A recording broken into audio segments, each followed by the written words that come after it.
നമസ്കാരം. സമൂഹം നേരിടുന്ന പ്രശ്നങ്ങളും അവയ്ക്കുള്ള പരിഹാര മാർഗങ്ങളും ചർച്ച ചെയ്യപ്പെടുന്ന ഈ വേദിയിൽ ഞാൻ ഇവിടെ അവതരിപ്പിക്കുന്നത് ജീനുകളും മൈക്രോ ന്യൂട്രിയൻസും എന്ന വിഷയമാണ്.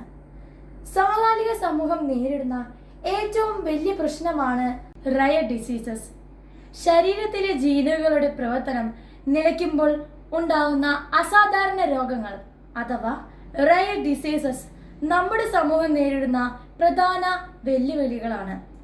ചെറിയ കുഞ്ഞുങ്ങൾ മുതൽ പ്രായമായവരും ഒരേപോലെ വേട്ടയാടുന്ന ജീൻ സംബന്ധമായ അസുഖങ്ങൾ ഒരിക്കലും സുഖമായ ഒന്നല്ല. ജീൻ മ്യൂട്ടേഷൻ സംഭവിച്ച ഒരു വ്യക്തിക്ക് തൻ്റെ ജീവിതകാലത്ത് ഒരിക്കലും അത് പ്രവർത്തിക്കാനുള്ള ഒരു സാധ്യതയുമില്ല. അത്തരം ഈ സാഹചര്യത്തിൽ ജീനുകളെ കുറിച്ചുള്ള പഠനമോ അതിനെ തുടർന്നുള്ള ചികിത്സകളോ നമുക്ക് സാധ്യവുമല്ല. ഇമ്മ്യൂണിറ്റിയുടെ കുറവും പേശിക്ഷയവും ശരീരത്തിലെ മറ്റു അവയവങ്ങളുടെ പ്രവർത്തനങ്ങളിലെ താളം തെറ്റലും ഇമോഷണൽ ഇംബാലൻസും തുടങ്ങി കാഴ്ചയിൽ പ്രകടമല്ലാത്ത എന്നാൽ ഇഞ്ചിഞ്ചായി വേദനയോടെ മരിച്ചുകൊണ്ടിരിക്കുന്ന ദീർഘകാലയളവിൽ രോഗത്തോട് മല്ലിടുന്നവർ ഇവർ. കൊറോണ പോലെയുള്ള മാരക വൈറസുകളുള്ള ഈ കാലഘട്ടത്തിൽ ഇത്തരം അസാധാരണ രോഗങ്ങളുടെ പിടിയിലമർന്നവരുടെ ജീവൻ നഷ്ടപ്പെട്ടു. സാധാരണ ആരോഗ്യമുള്ള വ്യക്തികൾ പോലും കൊറോണയ്ക്ക് ശേഷം റയർ ഡിസീസസ് രോഗികളുടെ ലക്ഷണങ്ങൾ കാണിച്ചു തുടങ്ങിയിരിക്കുന്നു.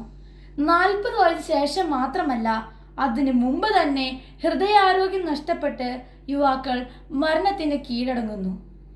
നിലവിലുള്ള ആരോഗ്യ പ്രതിസന്ധി തരണം ചെയ്യാൻ നിലവിലുള്ള മരുന്നുകൾ അപ്രാപ്യമാക്കുന്നു. ഈ സാഹചര്യത്തിലാണ് ചെറുധാന്യങ്ങളുടെ പ്രാധാന്യമേറുന്നത്. ഇതിന്റെ ഉപയോഗത്തിലൂടെ നിലവിലെ റയർ ഡിസീസസ് രോഗികളെ രക്ഷിക്കുവാൻ സാധിക്കുകയില്ലെങ്കിലും ഇനി ഇത്തരം അസുഖബാധിതരെ സൃഷ്ടിക്കുവാൻ സാധിക്കുമെന്ന തോന്നൽ ഉള്ള എല്ലാ വൈറസുകളെയും തുരത്താൻ സാധിക്കും. ഇപ്പോഴും കടലാസുകളിൽ മാത്രം ഒതുങ്ങി നിൽക്കുന്നു ചെറുധാന്യങ്ങളുടെ പ്രശസ്തി. ഹരിത വിപ്ലവത്തിന് മുൻപേ നമ്മുടെ പൂർവികരും ആദിവാസികളും യഥേഷ്ടം കഴിച്ചിരുന്ന ചെറുധാന്യങ്ങൾ അവരുടെ ആയുർദൈർഘ്യത്തിനും ശാരീരിക മാനസിക ആരോഗ്യത്തിനും കാരണമായിരുന്നു.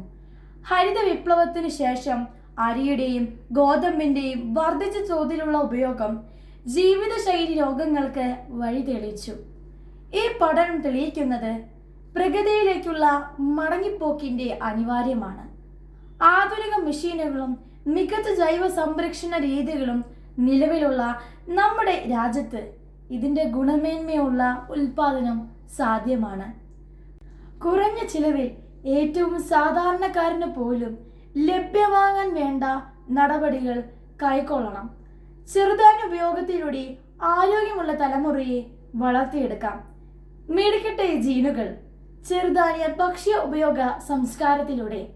നന്ദി.